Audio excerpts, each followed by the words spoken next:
қандай қағыға ұшырайды, оларға бәрібір. Егер ақш қолдауды азайтса, Еуропа Украинаны жалғыз қорғауға дайын ба дегенде сұрақтың шеті қылтиып тұрды. Шынымен айтқанда Зеленский бейбітшілік бұлай өмірге жаңағы мына келісім шартқа дайын емес.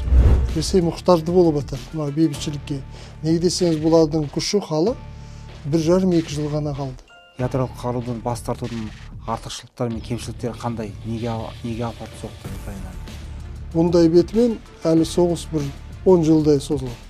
Жаңа технология әскери құралдар шығарып атқанды, мынау үйдің кастрюль мынау шығаратын болып кетті.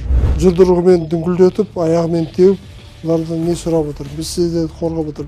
Бұл дұрыс емес бір жағынан. Зеленский бұлардан кешірім сұрайтын қазір түрі жоқ сияқты. Қытай мен ақш теке тіресіп, түбі соғысқа айналуы мүмкін бе? Жаулап аламыз десе, ол 20 жылдан емес, ол 100 жылда олар болады.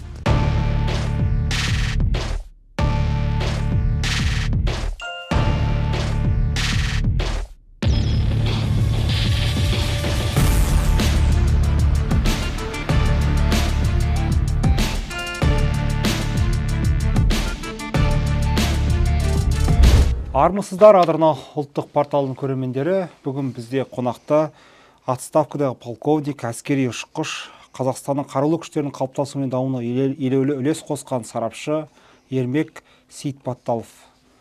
Ермек аға, студиямызға қош келдіңіз. Қал жағдайыңыз жақсы ма? Жақсы, сәлеметсіз бе, Арман?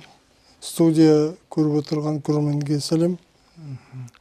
Мына сөз басын осы Зеленский мен Трамптың сөз тартысы жайында бастағымыз келіп отыр.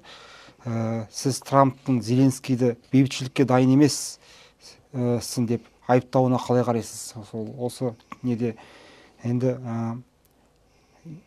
осы екеуінің кездесуінде, егер ақш қолдауды азайтса, Еуропа Украинаны жалғыз қорғауға дайын ба дегенде сұрақтың шеті қылтиып тұрды. Енді соның шет жағасы көрініп тұр ғой қазіргі кезде. Зеленский шын мәнінде бейбітшілікке дайын емес па, Трамп айтқандай?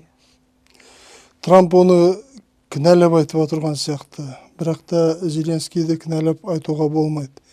Шынымен айтқанда Зеленский бейбітшілік бұлай өмірге жаңағы мына келісім шартқа дайын емес.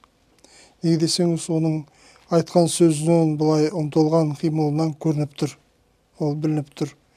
Неге десеңіз, жерінің, территорияның 18%-тен пайыздан не көбірек 20%-ға тайын жаудың астында басылып жатыр.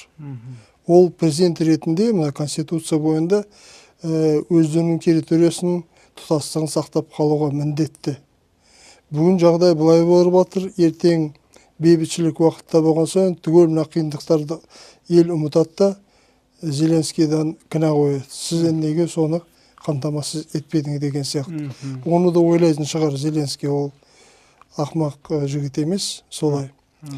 Соң кейін бір жағынан бұл күмәні бар. Ресей егерде мынау соғыс бітсе, келісім шартқа келсек, уақытша ма, мүмкін мәңгілік пе, неге отырса да, бұның күмәні бар.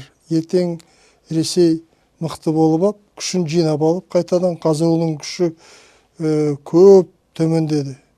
Қауқары аз. Соны жинап алып, қайтадан ертең шабуыл жасаймын деп ойлап отыр.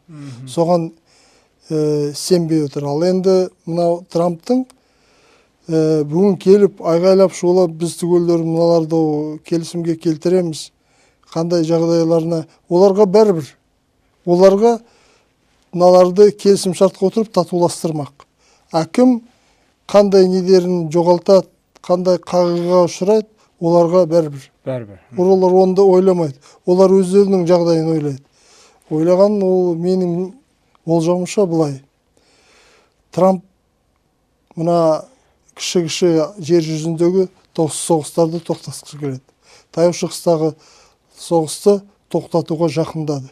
Кейбір тетіктері бар, оны несін әдісін тауып жауып тастауға болады. Мына Хамас пен ненің арасында Израиль. Хамас пен емес, анау әлгі Йеменнің хуситі, мына жақтағы Ливандағы анау Хизбаллах, Сириядағы кейбір басын көтеріп жүргендер, содан кейін мына жақта Иранда, әрқайсысы ғана Пакистанда да бар. Соның нелерін былай бір мәмілеге келтірмек, соған жақындап қалды. Дәл сонда мына Ресей мен Украинаның арасында сондай жұмыс жүргізбек болды. Жұмыс жүргізіп болған соң Ресейді өзіне біраз тартып, алдап сулап, неге десеңіз Ресейге қазір бұл Ресей мұқтажды болып жатыр мына бейбітшілікке. Неге десеңіз бұлардың күші халы 1,5-2 жыл ғана қалды. Путин оны сезіп отыр. Путиннің жандағы жігіттер олдыларды сезіп отыр. Бұларға қазір мына Трамптың мынандай ұсыныспен шыққаны өте пайымды, біздер оларға өте пайдалы. Олар да неге қуғы енді бала емес, олар мынаған алдынбайды. Сол нелерін, өздерінің мүдделерін сақтап отыр, әр жағында бір ойлары бар шығар. Бұлар Трамптың айтқанымен жүріп отыр, әлде әр жағында астарында бір тағы бір олардың өз қимылдары бар шығар. Солай болып жатыр. Осының алдында соғысқа дейін де Путин жаңағы бейбітшілік келісімге келейік дегендей ұсыныстар жасап жатты, бірақ Зеленский келіспеді, өйткені жерімізді қайтармай біз ешқандай келісімге келе алмаймыз деді. Енді міне неге десеңіз, президент Зеленский кімнің Путиннен айырмашылық, Путиннің сайлаған былай дауысы осыншама берілді дейді.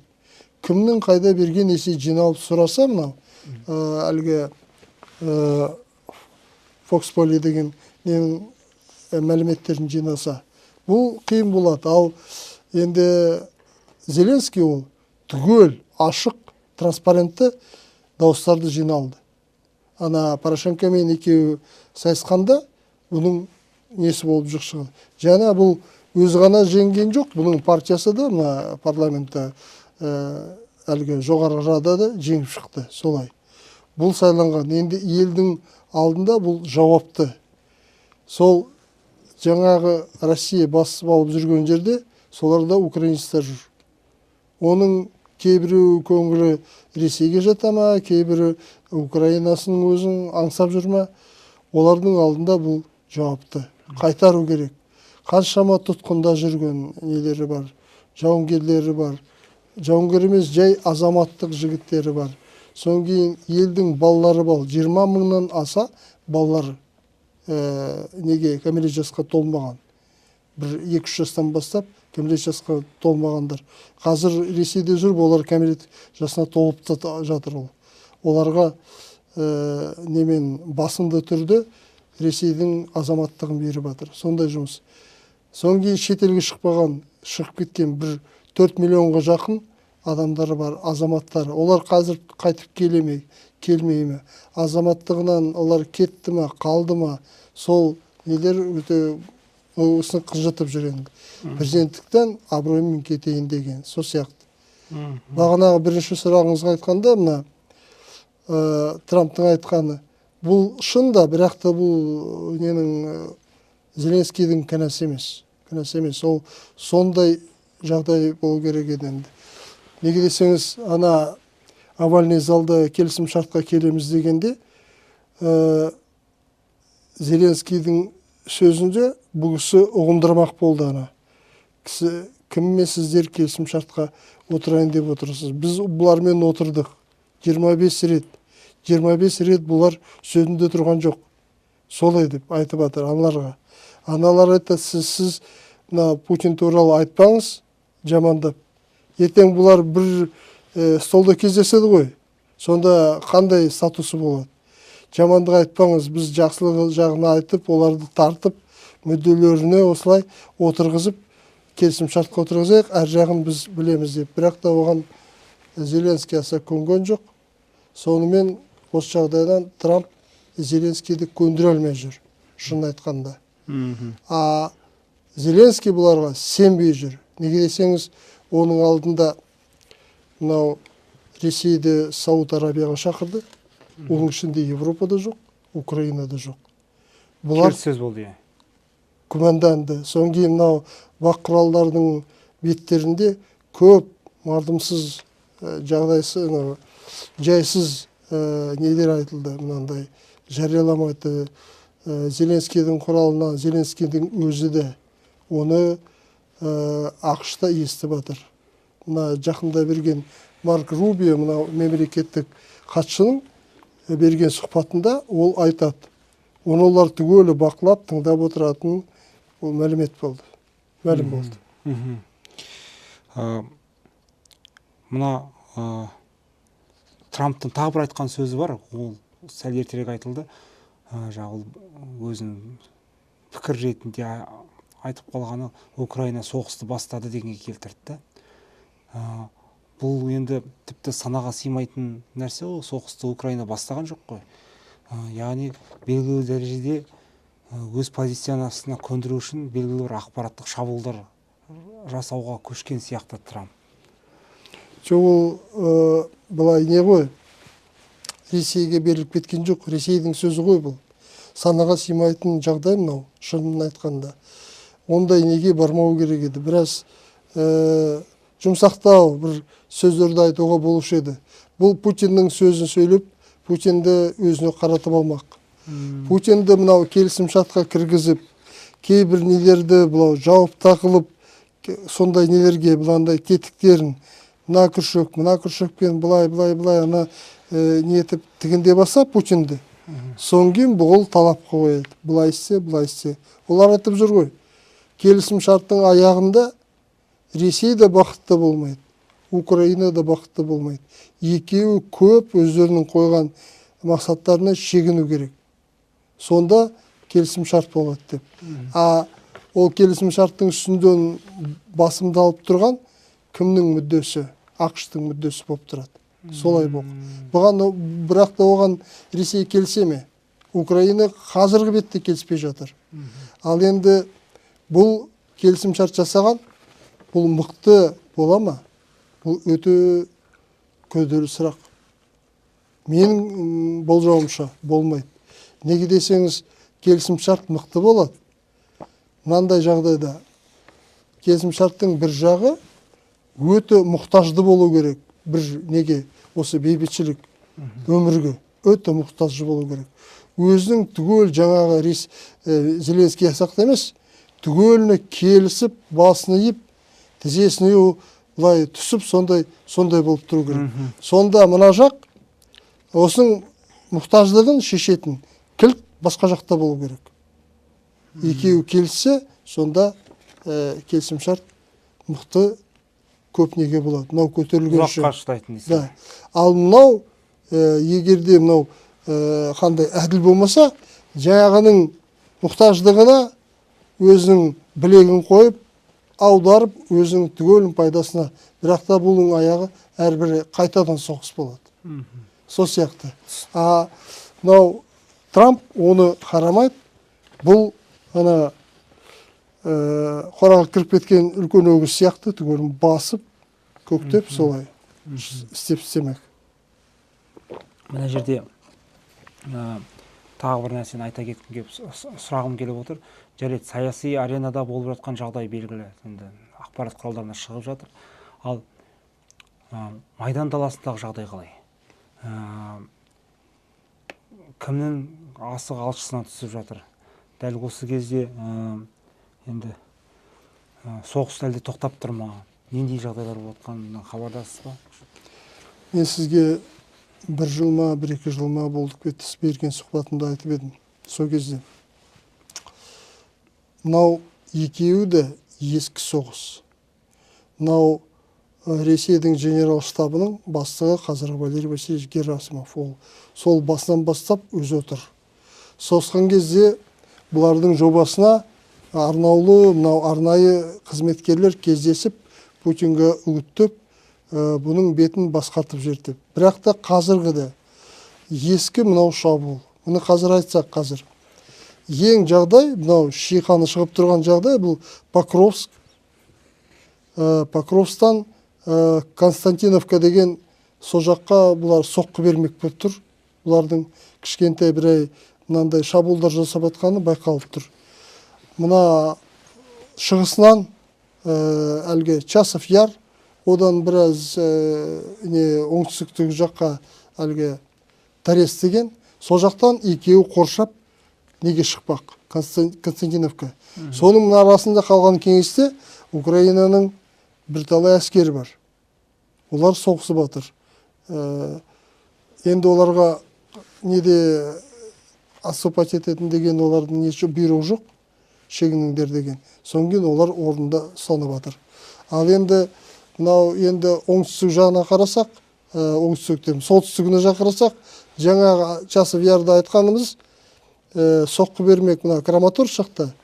Мынау солтүстік жағынан неден Купянск жақтан Славянска бермек. Оларда Сиверстің мынандай кеңестігі бар, үлкені. Сонда 22-ші жылдың басынан бастап ұстап, қорғанысынан бір қадам шегінбей тұрған сондай әскери құрамдар бар. Соны түгел қоршауға қалады. Сондай бұлардың нелері, бірақ та соны істей алмай отыр. Ал енді бұлай әскери неде әлгі ғылымда әскери бұлай мамандық даярлағанда мынандай әлгі бригададан біраз жоғары, оперативті жоғары, стратегия жоғары әскери қолбасшыларды даярлағанда айтады. Соны мынандай не айтады, ең басшы мынандай соққы беретін бағыт бар. Содан кейін алдамшы мынандай бағыт бар. Алдамшыдан береді бұлай. Жау сол жаққан түгел назарын аударғанда, мұн жақта мынау бас удар кетеді сондай. Сол ендігерде ол жақсы болып, сәтті болып кетсе, соған резервін құяйды. Мынау оперативті тұрған резервін. Оперативті оның резерві болу керек. Ресейде онда оперативті резерв жоқ. Жаңағы егерде даже сәтті болса, солардың соққылары өтіп кетсе де, жаудың шебін бұзып, жағына қорғанса, тылына кірсе де, нарыдан кіргізетін жаудың резервтік лектері жоқ. Бұларда әр жағынан бұлай түртпелеп, бір 200 метр, 1 километр, 2 километр, 10 километр, сондай бұлай ползучее наступление дейді. Бірақ та ползучее наступлениеде оларда қаншама адам қырып жатыр. Бұл Пирова победа еді ғой, әлгі Пиров дегенде жеңгенде де өзінің түгел несін жоғалтқан сияқты. Сол сияқты болып жатыр. Ал енді Украина жағынан қарасақ, Украина жағынан адамдар аз. Бірақ та олардың мобилизация жасап, Ресей 700-800 мың адам болғанда, бұларда 1 миллиондардан көбірек болды. Жинабаған бұлардың. Оның ішінде мынандай кәсіби әскерлері болды, территориалдықты, резервтықты, жаңағы жергілікті милиция, полиция соларды болып отырды. Сондай. Бірақ та бұлардың енді келіп атқан батыстан жаңа қару-жарақты қолдануға соны үлкен басшылары жаңағы біз айтқандай немен әскери ғылыммен қарап отырып, бақылап отырып, тыңдаушыларды жіберіп, барлаушыларды жіберіп, солардың айтқан қорытынды жасап, жаңағыдай алдамыс мынандай бағыт беріп, басты нақты бағыт беретін сондай нелерді жауды ойламай отыр. Бірақ та жаңағы Украинаның бір істеп атқан жақсылығы бар.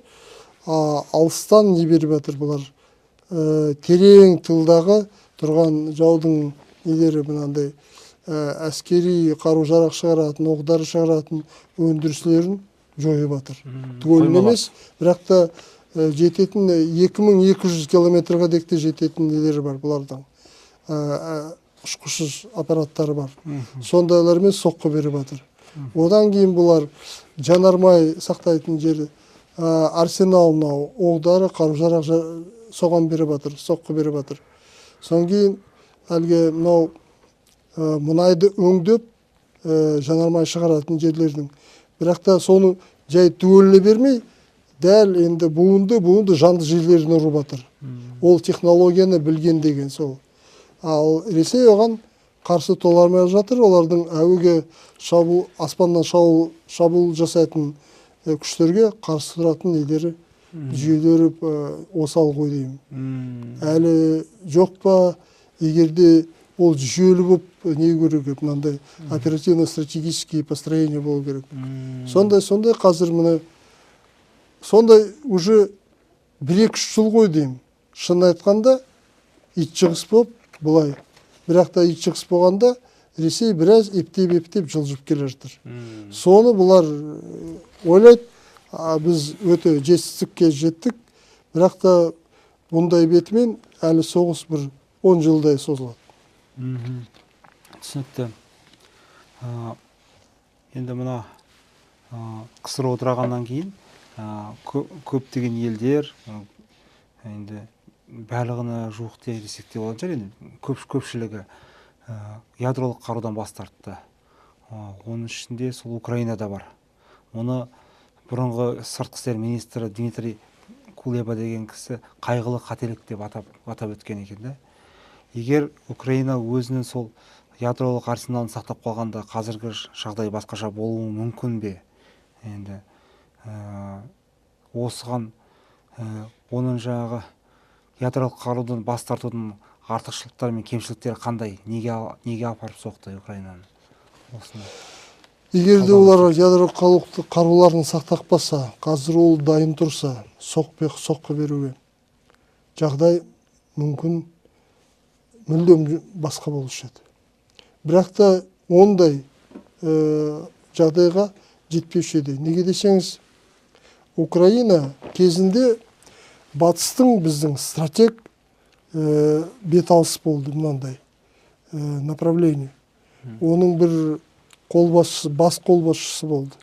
Кеңес үкіметі мына Кремльде отырған неде, сондай генерал армия. Украинада біздің бірінші шебіміз болды. Әуе қорғаныс күштерінің шебі болды.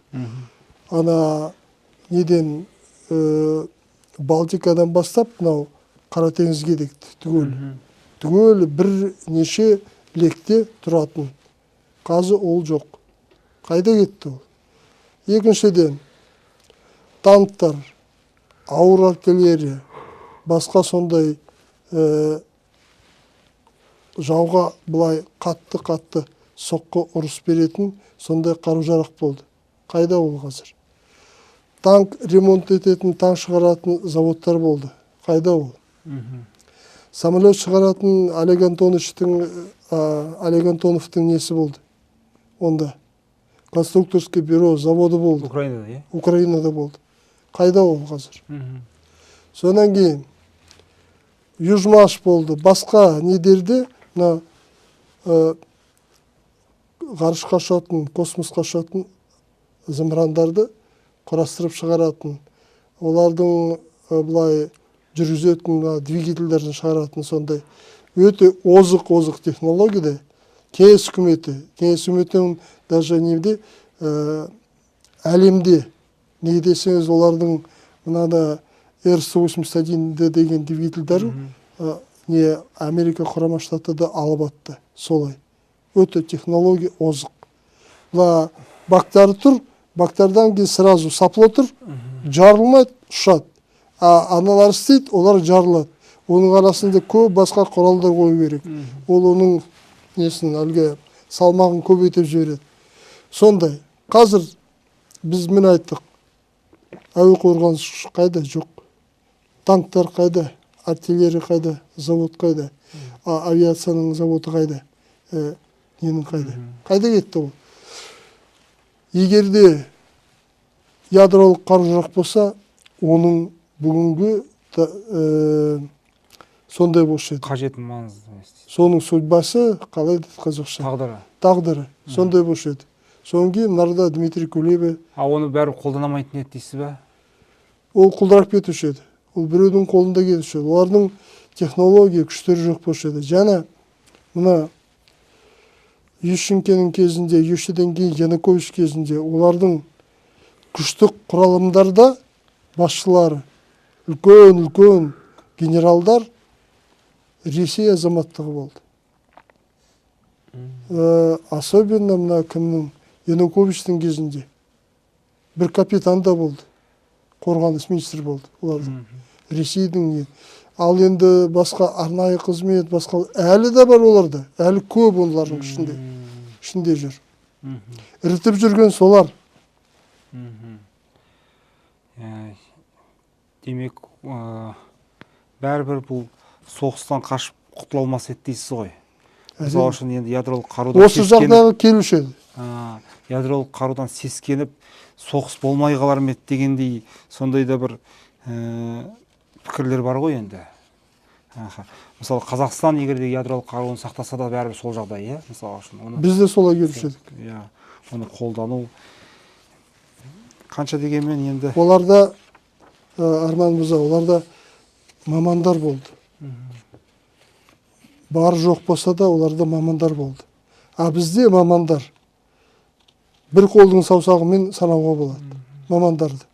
Мен айтып тұрған жоқпын, мынандай жай офицерлер, жар ана қатардағы жүрген жауынгерлер, олар емес. Ғылымдар, білім, әскери ғылымды білетін, жаңағы ядролық ғылымды, оны меңгеретін, оның қауіпсіздігін, қай жақта қандай симптоммен келетін, оған қандай қарсы жұмыс істеу керек, қалай тоқтату керек. Олар бізде шын айтқанда бір-екі адам болды, ол біреу Америкаға кетіп қалды, біреу білмеймін қайда екенін. Мына Украинада осы IT саласы, технология саласы жақсы дамыған. ТМД көлемінде көптеген украиналық компаниялар келіп Қазақстанға қызмет етіп жатады осы IT саласы бойынша. Жасанды интеллект бола ма, VR болады, сайттарды, веб-сайттарды дамытуға, соны техникалық қызмет көрсетуге дегендей. Бұл қалай қалыптасты? Ол әлде батыстың мектебі ма, әлде қандай не осы IT салаға Украинаның бейім болып шығуы? Енді түсінікті жағдай, оның соғыста да өте көп пайдасы тиіп жатыр. Мысалы үшін жаңа технологияларды игеріп алып, оны жедел соғыста қолдану үшін де кәдімгідей біліктілік керек қой. Дұрыс қолдана білу үшін, мысалы үшін. Осы Украинаның бұл технологияға бейім болуының сыры неде? Оларда енді бағана біз айттық қой, жерлерінде әр жағында Европа. Әр жағында Европа. Олардың жағдайы кеңес үкіметі құлдырағанда өте мүшкіл жағдайға болды. Неге десеңіз, Ресейде бұл жақта Ельцин бұларды қарсы алмады. Бұлардың нелері, шығарып атқан өнімдері, ауыл шаруашылық сондай нелері болды. Әлгі көкөністі нелер, мал шаруашылық, мындай әлгі сүт деген сияқты сондай нелер, ет сондай. Ресей аса бұны алмады. Ал батысқа бұлар бере алмайды. Батысқа бұлардың стандарты келмейді. Көп нелерден неген сағанағанда кейбір фермент, мынау батыстар бұны алмайды. Қайда енді? Содан кейін көп бұларды зарабатяны дейді. Көп нелер мынау мигранттар болып Ресейде жұмыс істедік. Ресейдің көп қалаларында. Сондай. Әрі шыға алмады.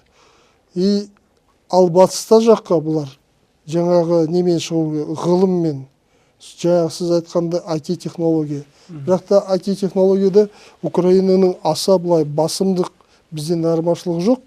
Ресейде де бар, Қазақстанда да бар ондайдың.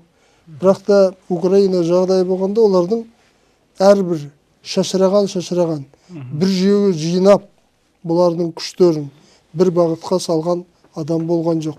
Қазір соғыс кезінде олар сондай өмір соңына алып келді бұларды.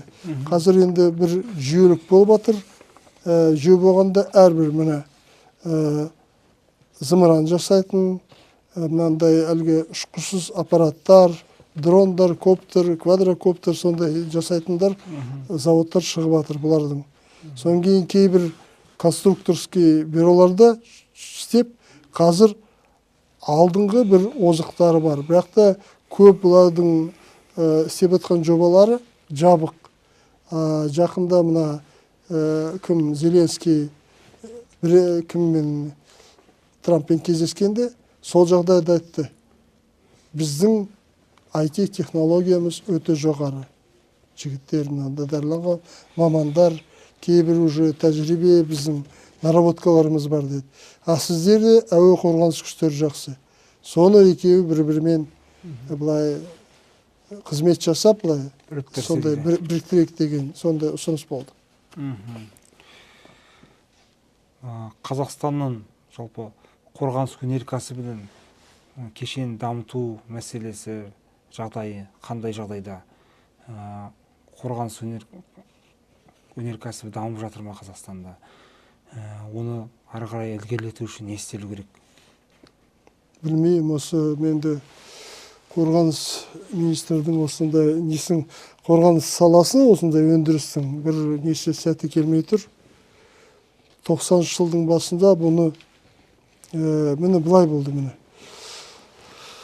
Кеңес үкіметі болған кезде Қазақстанда ондай қорғаныс өндірістер болған жоқ.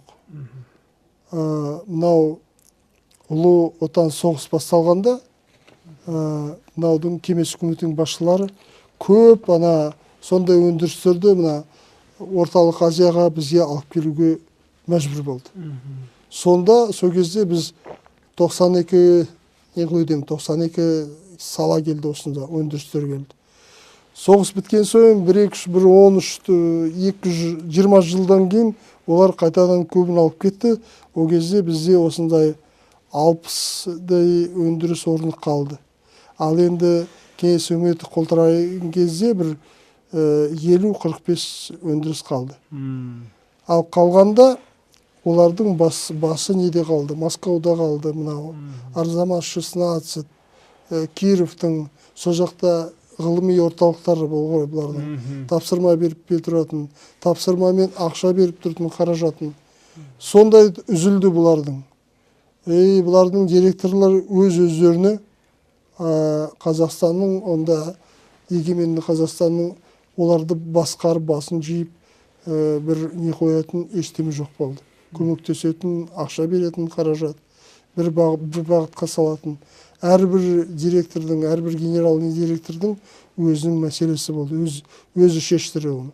Содан кейін кейбір мынау озық жаңа технология әскери құралдар шығарып атқанды, мынау үйдің кастрюль, мынау шығаратын болып кетті. Оған білікті мамандар оның жалақысына көңілі толмай, көбі басқа жаққа кетіп қалды. Сол уақытта бағанда бұлар несінде өзінің бағыттарында жоғалтты, сондай білікті мамандықтарында жоғалтты, өзінің мынандай өндіріс орнын жоғалтты, көбі солай құлдырап кетті. Кейбіреулер қалды, оларға заказ болды мына. Алматыда мынау торпедный неде, ол Ресейден заказ болды. Батыстарда болды сондай. Петропавловскта болды, нелер орындарда, Семейде болды. Олар сондай қалтырды. Енді 2003 жылы ғой деймін, мына бір офицер болды, капитан второго ранга, подполковник, капитан второго ранга, подводный лодканың несі, Вячеслав Метті, ол кезде кезінде соңген ол Шығыс Қазақстанда әкім болды. Сол кісі Ульбинский заводтың директоры болып едім. Сол кісі мынау комитет оборонной промышленностьқа бастық қылып қойды. Бірақ та оны басында жинағалында ол кісі қайтыс болып кетті. Мына Қазақстан инженерик бар қазір. Қазақстан инженерик өзінің басшылық, мына управляющий компанияның ретінде өзінің міндетін нақты атқара алмады. Әлі күнге де солай. Сол біздің мынау 26-28 жұмыс орны шашырап, басқа бірікті неші жоқ. Қазір мынау барыс бар, неделіге бізде арландар шығып атқан нелерде бар. Ол технология. Оны да бұлай жүріс бағытқа салу керек, бірақ та онда жаңа нелері бар, жаңа бағыттар, жаңа технология. Сонда бір білікті мамандар бар. Соларды олармен бұлай соғыспай, олармен дауға келмей, керісінше оларды көтеріп, басқаларды жиып солай жасау керек еді. Бірақ та сондай істейтін бізде бір маман, бір мемлекеттік қайраткер бүгінгі күнде жоқ болып тұр. Қорғаныс саласында да патриоттық сезім керек десеңізші, бірінші орында. Мына өзін өзі қорғау құрылымы ұғымының мағынасы не? Қазір осындай термин қалыптасып жатыр. өзін өзі қорғау құрылымы. Солай, дұрыс сол. Мына Украина көрсетіп тұр. Украиналар түгел бұл өздерінің міндетін, анау батыспен мынау Европа солардың мойнына іліп қойды, қалғанына ақш іліп қойды. Бұлардан прямо столдық недімен жұдырығымен дүңгілдетіп, аяғымен теуіп, бұлардан не сұрап отыр? Біз сіздерді қорғап отыр. Бұл дұрыс емес бір жағынан. Европаның бұлай мынау біріккен Европаның бұлар бостандығын шынымен қорғап отыр бер жағында. Мынау қауіп бар оларға. Қазір енді жиналыста мына Лондонда айтып жатыр ғой. Қазір мына неде болады? Италияда жиналыс болады. Мында Джорджия Мелони шақырып жатыр. Бірақ та ол кісі өзінің ойы ма, әр жағынан Трамптың бір өзі айтқан ба, көмекшілер айтқан ба, сол немен. Сол кезде мүмкін Зеленскиймен кездесіп қалуы мүмкін. Зеленскийден, бірақ та Зеленский бұлардан кешірім сұрайтын қазір түр жоқ сияқты. Бұның екі сөз айтқанда. Кеше Трамп Зеленскийді сынап жатыр. Зеленский Лондонда атқан сөзі бұл бейбітшілікке әліге келуге үлкен көп уақыт деп. Мен де жақын арада бір сұхбатымда айтып етермін. Биыл 25 жылды бейбітшілік жағдайға келмейтін шығар. Нақты бір жұмыстар келеді, бағыт бетін бұрат, бірақ та аяқталып, нақты енді мынау енді соғыс болмайды деген жағдайда әлі келмейтін шығар. Ондайдың тетіктері, олардың белгілері әзірше жоқ. Украина Европаның қорғаны болып тұр дегенге қаншалықты келсесіз Ресейден? Егерде Украина бүгінгі күнде дейік, Зеленский айтады, маған көмек жоқ, мен семьямды алдым да кеттім. Ала беріңдер дедім. Ал енді мына билікке біреу келсе бір ұлттық мүддесін ойламайтын Ресейдің астына кіре қалса, Ресей Украинаны түгелін басып алса дейді. Ертең ол ала көзбен мына Балтықта үш мына мемлекетке қарап тұрады. Польша қарап тұрады. Польша оның атам замандан өздері жау былай да басып отырады, былай да басып отырады. Солай. Әр жағында тағы біреулер ұнамауы мүмкін Ресейге. Ал енді егерде былай жер көлемінен қарасаңыз, Ресей мынау добалдай, Европа кішкентай. Европаның экономикасы көрсеткіші жоғар, бірақ та олар Ресейге қарсы сұлатын жігерлі жауынгерлері, олардың қолбасшылары көп емес сияқты. Бірақ та олардың қару-жарағы жоқ. Ең бірінші былай соғыс болса, одан бетаулық болсын. Ресей Европамен соғысса. Бірінші кезде Ресей осы сияқты, мына Украина сияқты шабуыл жасап жеңе бастайтын шығар. Бірақ та уақыт өткен сайын Европа үйреніп, олардың қарулары былай алыстан ұрады, көзбе-көз жаумен кездесуге керек жоқ. Түгел үстінен бақылап тұрып, барлаушылармен көріп тұрып, түгел анау нүкте-нүктесімен түгелін жойып беруге мүмкін. Сондай. Бірақ та елдің де жағдайы, ол бізге де Қазақстанға да әсер етеді. Ол жақсы шешім емес. Мен бұған сонда уверенность жоқ, бұл жақсы вариант. Мына Қытайдың әскери жағдайы қалай? Жалпы әлемде ең бірінші тұрған әскери мықтылығы жағынан ақш қой, содан санамалап шыққан кезде Ресей қаншасыншы орын алады? Қазақстан қаншасыншы орын алады? Ресей білмеймін енді. Онда неге? Онда зерттеу жүру керек.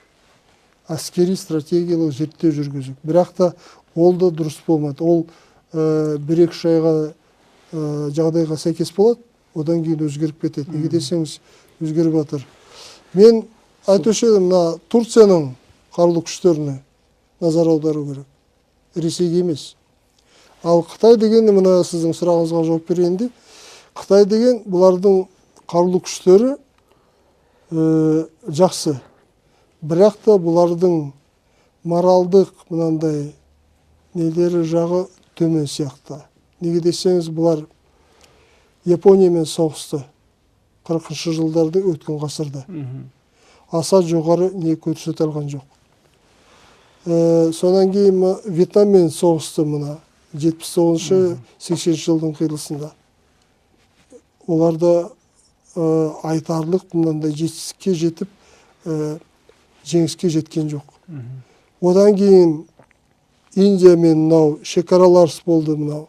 Әлгі Бангладештің жанында соларда бір әлгі дауласқан территорияға. Оларда мыналар жақсы бір жоғары деңгейде өздерін көрген жоқ. Бірақ та айта кету керек. Қытай ғарыштан өте жоғары мамандары бар. Мынау әлгі айдың ар жағына барып, арт жағына ешқашан күннің көзінде түспейтін, ешқашан біз көрмейтін. Сол жаққа барып спутниктарын қондырып, солардың пробаларын алып ана неден, сол қайтып келді. Ол жаққа баратын радиосигнал жерден беріп тұратын бұйрық бармайды. Ол үшін олар жаңағы айдың ар жағындағы точка Лангража 2 дейді. Соған бір спутник реперін қойдырып қойды. Сол арқылы мынаған бұйрық беріп тұрды. Точка Лангража деген бұна біздің жер бар ғой. Содан кейін ай бар. Жердің салмағын квадратын, айдың салмағын квадратын, мына арасында қашықтың квадратына бөлсеңіз, соларда точка болады. Ол точка Лангража айға біраз жақын болады. Неге десең, айдыңыздың тартымы өзіне азырақ, жердің тартымы көп. Нелге Тартылыс күші. Да, тартылыс күші. Соны былай айландырып келгенде екі жағына қойсаңыз, сол точка Лангража екеу дейді. Соларға қойып қойды, сондай. Екіншіден, бұлардың өздерінің тайконавтары бар. Бізде космонавт дейді, кеңес үкіметіндегі де, Америкада астронавт дейді, оларда тайконавт. Олардың өздерінің жер серіктерістің несі бар, станциясы бар. Мынау халықаралық станция Ресеймен қосылып, США, ақш түгелдері қосылып жүр. Олар өздері. Бұның ар жағында тұрған бұларда қаражат бар, білімдік бар, анау көп технология. Олар барып қайтып келіп тұрады. Әйелдері де болды. Әйелдердің бұлай физиологиясына басқа космонавтардың басқа нелері керек, құралдары керек. Еркектерге басқа құралдар. Сонымен барып келіп жұмыс істеп жүр. Бұл әсіресе бұлай аса бақ құралдарды жереленбейді. Сондай жүйе бар. Содан кейін ақшта не бар? Навигациялық құралдар бар. Біз айтамыз ғой GPS деп. GPS, Global Position System деген. Оның ол жерде де оның нелері бар. Антенна бұлай нелерді. 24 нелерде не бар. Ал ғарышта оларда Navigation Star дейді, Navstar деген. Әлгі экваторға 45 градустан бөлсеңіз, бұлай 56 градусов наклонениемен 8 орбита бар. Әрбір орбитада 4 не жүр, спутниктер жүр. Олардың 32-сі жұмыс істейді, 2 резервте жүреді. Бір орбитада ғана. Ал Қытайдікі Бейдоу деген, Большой медведь деген несі бар, олардың 3 орбитада жүр. 3 орбитада әрбіреу басқа орбитада істейді, но қызмет жаңағы ақштың жаңағы навигационы мына GPS-ің системасынан жоғары болмаса кем емес. Сондай. Содан кейін енді авиация жағынан қарайық. Авиация жағынан бұлардың жетістіктері көп. Бұлардың әлгі стелс технологиямен өндірген бомбардировщиктер бар.